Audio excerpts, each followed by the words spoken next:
Now the sun's out. Okay. All right, so this is round 2. And we stopped at encomienda, pilgrims. Okay. So this is day 2. I would stop.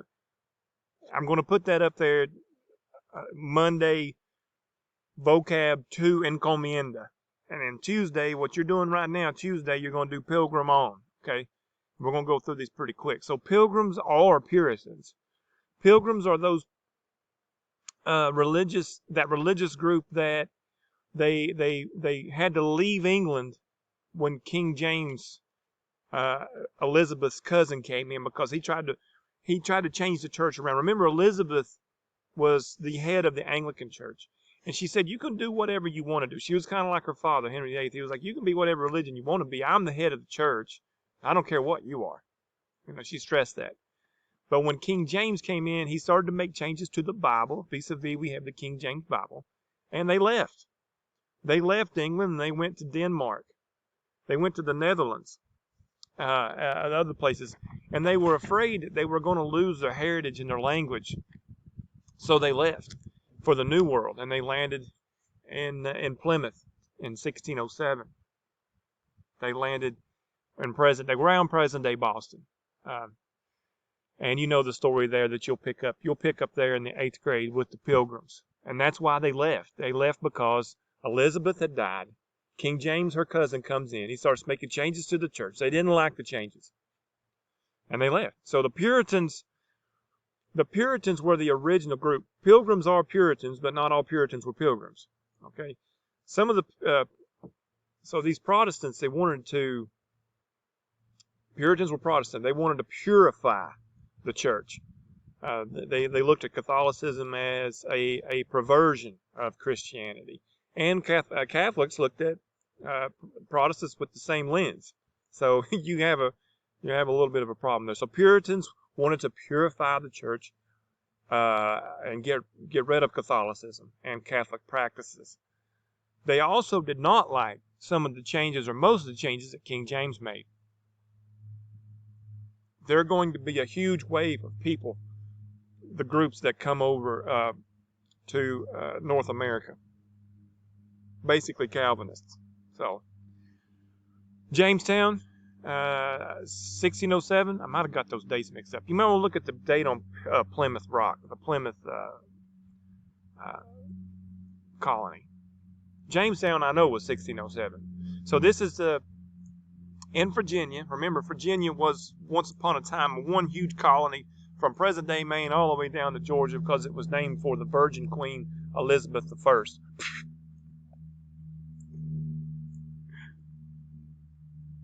All right, you probably didn't get that. All right, so Jamestown, 1607. It was the first successful, if you want to call it that, successful English colony. It it struggled. It struggled for the first 5 or 6 years. It really struggled to get off the ground because of starvation. They actually arrived in Jamestown when we were supposed to be planting crops. They landed in the middle of the summertime. And it didn't take long for them to realize that there was no gold there. That's what they originally came for. And they came with equipment to fight the Spaniards. I'm already 3 minutes in here. Okay, so Jamestown is the first English colony. Check that out. The sun is just like blinding me now. Is that cool? Triangular trade. We've already talked about that. We did it out in the parking lot, remember? The Americas, England, Africa, Middle Passage, back to the Americas.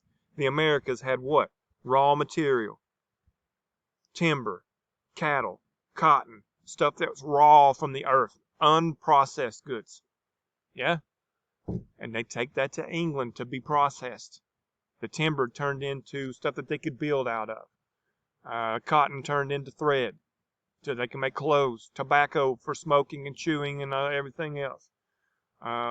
Indigo. So all that was taken back to England and Europe.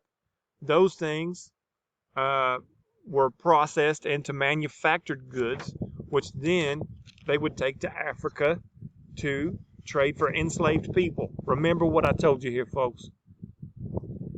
These were Africans. And no matter where we come from on earth, slaves are not people. People are enslaved. Okay, so there was no African slaves. They were people in Africa who got enslaved, and they got enslaved because of other tribal leaders and other Europeans that came in with superior weaponry, and they started tribal wars amongst the tribes in Africa. And there's a whole other field of study you can get into, but the reason when Europeans came, remember, the gold had already been taken out during the Renaissance and the salt and gold trade. All the gold had been taken out of Africa, and now those people came back looking for Mansa Musa's kind of El Dorado, if you remember that whole story. All right, so we're 5 minutes in. That's triangular trade. Remember, we did it in the park a lot. America's raw trade, England, Africa, Americas, England, Africa. Well, you could even say Europe, because they went to different places.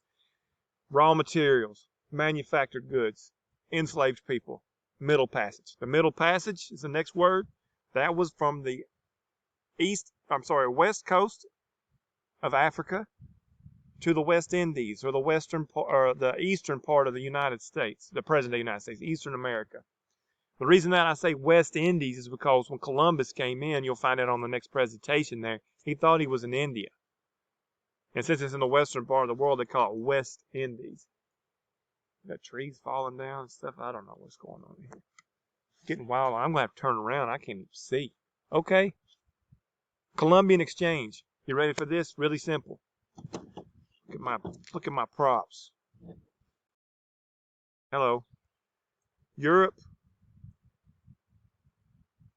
I'm sorry. Old world, new world. The old world is Europe and everything. Africa. The Eastern Hemisphere is considered the old world. When Columbus, actually, he thought he was still in the old world. He thought he was in Asia. When Amerigo Vespucci discovered this and said, hey, this is a new world. This is a new continent. We've never been here before. There was an exchange between the old world and the new world. That's the definition for Columbian Exchange. The old world, they brought over pigs. There wasn't any pigs here.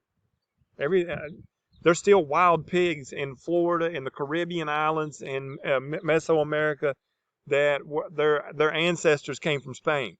The reason is Queen Isabella thought pigs would be excellent to use because to feed sailors across the ocean, because pigs can reproduce quickly. Horses. We got horses from the old world. There was no horses here in the Americas until the Europeans brought them. That's part of the exchange. What do we get from the new world? Beans, greens, potatoes, tomatoes. Maybe a turkey. I don't know. It'd be interesting to see, you know, if something pops into your mind like wild turkey. Where were they indigenous to? You know what indigenous means. Where did it start? Where did it originate from? Columbian Exchange. It's the exchange between old world and new world. Capitalism. Capitalism is a free market society. That means that the people run their economy. The people do. It's managed by the people. I wanted something to drink, so I went to the store with my moon suit on and bought some sparkling water. I made that decision. That's capitalism. Mercantilism is when a country puts a lock on one commodity, like cotton. So, and in Spain with gold. The Spanish told their people, go out and get gold and nothing else and bring it back. So capitalism is free market. Mercantilism is the trade of one commodity. One commodity. That's all they focus on. And the government controls that. We're at 9 minutes. Circumnavigate means to go all the way around. Circum means circle, navigate all the way around the circle. Yeah? There's only one person to do that, and actually he didn't. His name was Ferdinand Magellan. He did not make it all the way around. Some of his ships did. He was shot in the foot with a poison dart, and his men left him there to die. Gruesome story, I'll tell you that. I'll tell you that one in the PowerPoint. It's a good one. It's real good. Y'all have a good rest of the day. I'm so proud of you. And again, this was Tuesday's assignment, so put you an image there. If you have any questions, email me, let me know. And again, it's good to see y'all. Let me know if you have any questions.